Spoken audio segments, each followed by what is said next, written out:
I want to talk about society.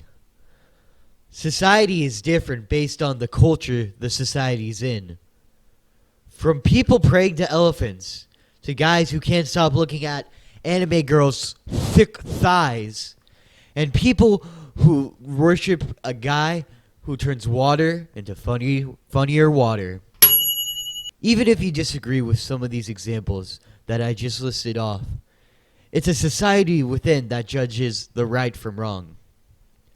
But what happens when a society is wrong in their beliefs?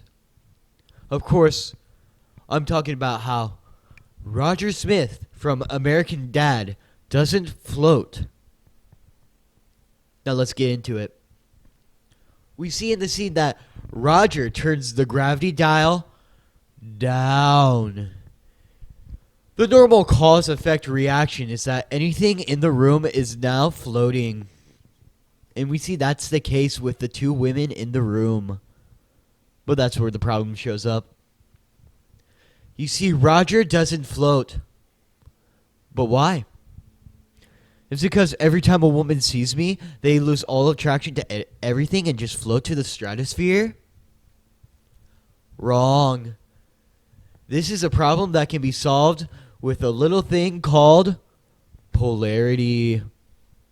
You see, positive and negative forces attract, ergo making this whole scene theoretically possible.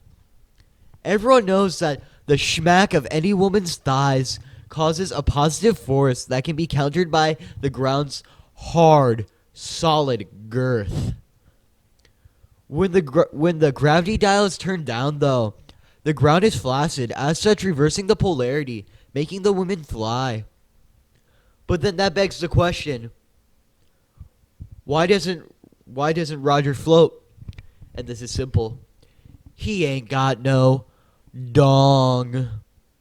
Ergo, making him a true neutral. Floating is just not in his genes, because Roger Smith is built different.